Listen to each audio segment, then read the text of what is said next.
프로 있는 어세이에 대해서 어세이 디스플레이 대박에 대해서 발표를 드리겠습니다.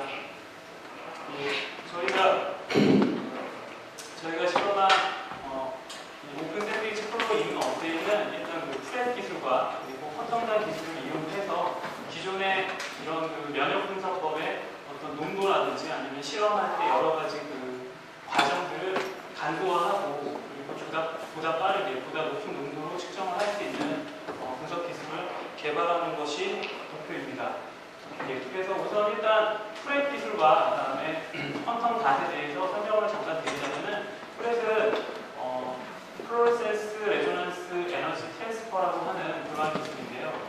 도너와 어셉터 두 개의 쌍을 받는 그 두 염색체를 이용할 때 도너에 해당하는 익사이테이션 파장, 업쇼션 파장이 조사가 되면은 도너는 에너지가 익사이테이션 되고요. 그 다음에 다시 릴렉세이션 후에 형광 에너지로 방출이 되게 되는데요. 이러한 형광 에너지 방출이 단순히 형광 에미션으로 나타나는 것이 아니라 이 에미션 효과가 바로 그 50옹스트롱에서 100옹스트롱 사이 거리에 있는 어셉터 형광 다이에 에너지가 전이가 됨으로써 이 어셉터 분자를 다시 익사이테이션을 시켜주고 그다음에 결론적으로 처음에 조사된 그 익사이테이션 에너지가 이 도너의 형광 파장으로 나타나는 것이 아니라 에너지 전이가 일어남으로써 이렇게 어셉터의 형광 파장으로 나타나는 현상을 프렛이라고 합니다. 그래서 여기서 보시는 바와 같이 그러니까 도너의 형광, 그러니까 도너의 에미션 파장과 그다음에 어셉터의 업조션 파장, 익사이테이션 파장이 일정한 겹침이 있어야지 오버랩이 어느 정도 많이 돼야지 이러한 프렛 현상이 일어난다고 보고되어져 있고요.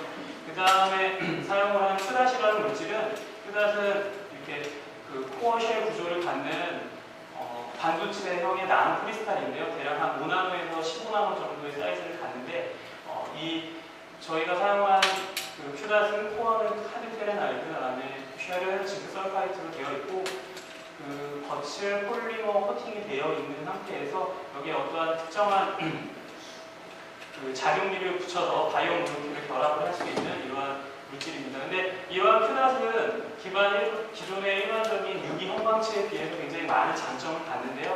일단 이렇게 사이즈별로, 그러니까 큐닷의 크기별로 일정한 에너지가 조사가 됐을 때 나타나는 방출 에너지의 파장을 아주 쉽게 조절을 할 수가 있고요.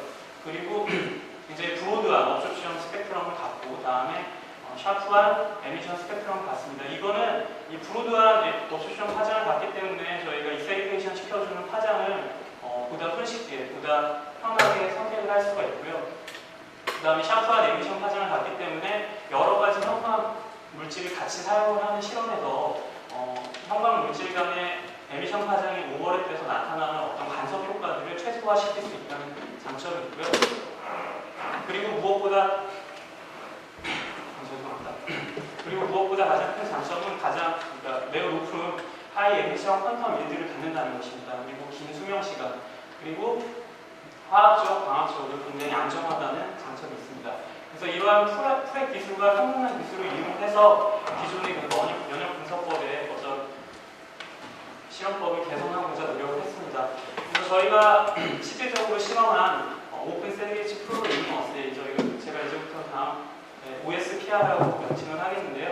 이 OSPR의 스킨입니다. 그래서 여기서 보시면 이 모노크로럴 안티 에스트로겐 리셉터 베타 모노크로럴 안티바디와 그 다음에 에스트로겐 리셉터 베타, 그리고 다시 안티 에스트로겐 리셉터 폴리크로럴 안티바디가 이렇게 샌드위치 형태로 결합이 되는 모습인데요. 그래서 여기에 지금 있는 그 에스트로겐 리셉터의 유무나 혹은 에스트로겐 리셉터의 농도에 따라서 이러한 그 컴플렉스가 얼마큼 다 형성되느냐 안 되느냐가 결정이 되는데요.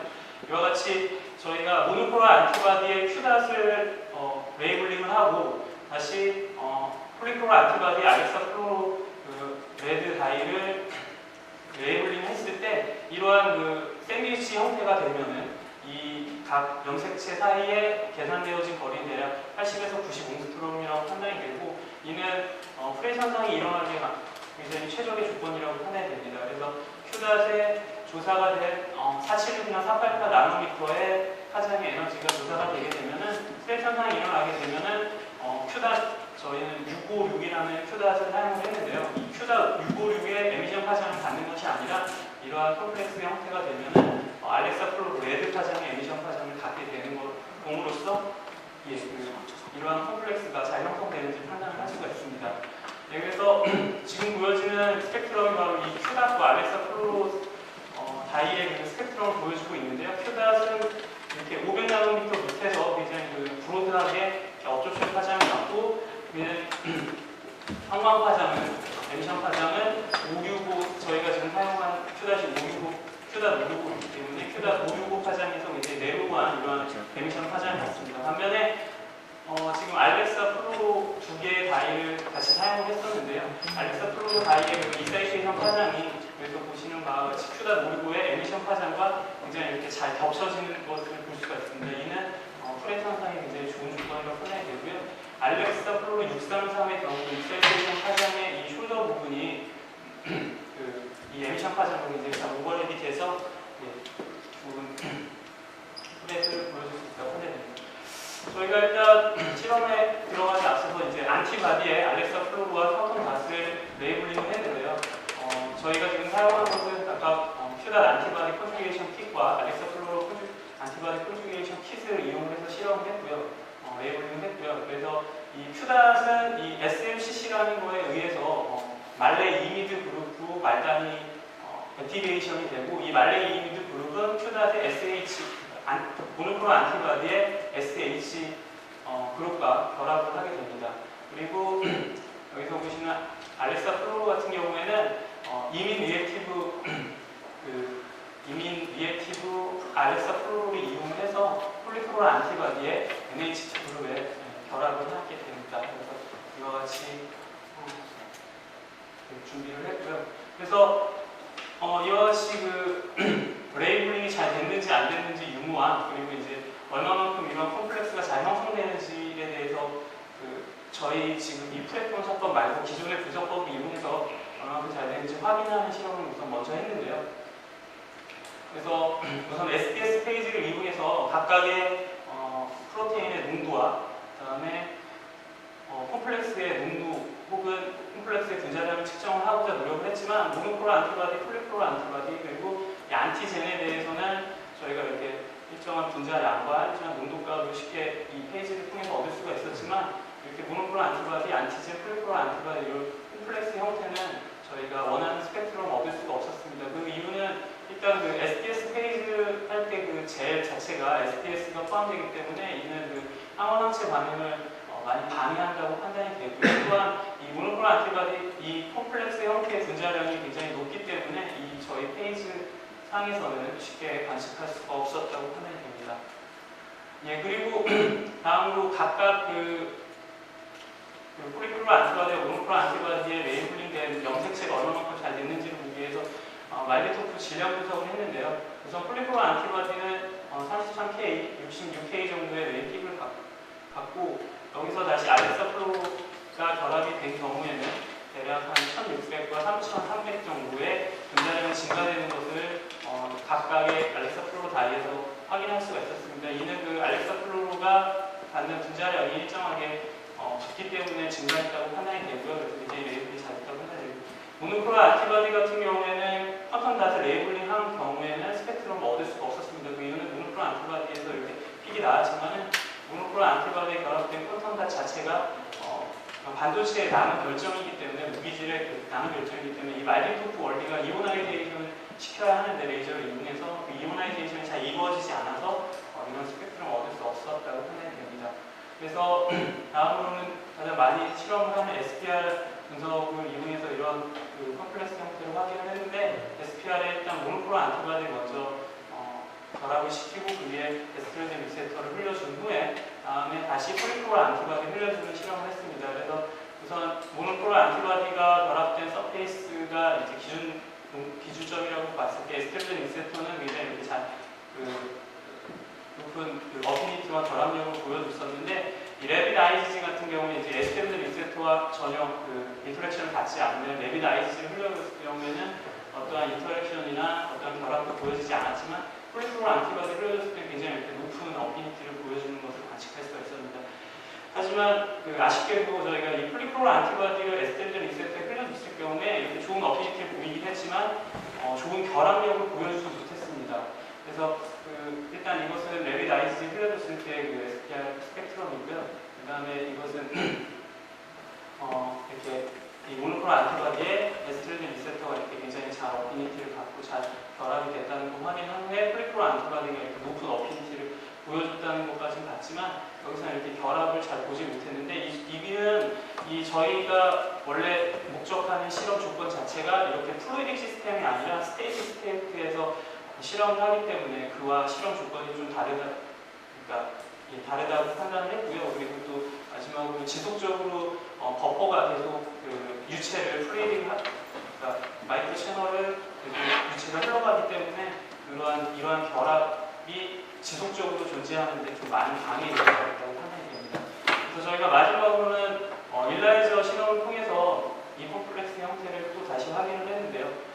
우선 모노클로로 안티바디를 먼저 붙이고 그 다음에 에스트로겐 리셉터, 그 다음에 다시 폴리클로로 안티바디를 했는데 여기서 보시는 바와 같이 이 컨트롤 부분은 이 에스트로겐 리셉터를 제외를 하고 그 다음에 폴리클로로 안티바디를 붙인 후에 이 폴리클로로 안티바디에 해당되는 HRV 포슈게이트 세컨더리 안티바디를 이용해서 이렇게 발색을 유도를 했습니다. 그래서 보시는 바와 같이 컨트롤에서는 이렇게 0.14 정도 굉장히 낮은 눈값, 그러니까 400 나노미터의 낮은 흑광으로 보였지만은 이 테스트 분에서는 10배 이상의 굉장히 높은 흑광으로 보임으로써 이러한 콤플렉스 형태가 매우 잘 형성된다고 판단했습니다.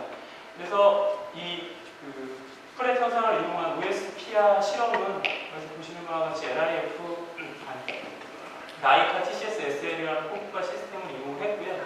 그 다음에 이렇게 보는 것처럼 이렇게 슬라이드 글래스 위에, 커버 슬립 위에다가 저희가 원하는 반응한 믹스처를 이렇게 이렇게 1마이크로미터 이렇게 딱 떨어뜨려 놓고 거기에 대한 형광 이미지 측정을 함으로써 분석을 했습니다. 그래서 이것은 아까 전에 1마이크로미터 떨어뜨린 용액에 대한 이미지인데요. 우선 A와 B는 네거티브 컨트롤, 그 다음에 C와 D는 저희가 10나노몰의 에스테르젠 리셉터를 넣은 경우인데요. A와 B에서 보시는 바와 같이 A는 퀀텀 닷에서 나타나는 형광이 너무 강력하게, 강하게 나타나는 것도 있었지만 B에서는 레드 파장이 나타나지 않았고요. C에서는 옐로우 퀀텀 닷의 에미션이 줄어든 반면에 레드 파장의 프렛 이미지가 굉장히 잘 나타났다고 보여집니다.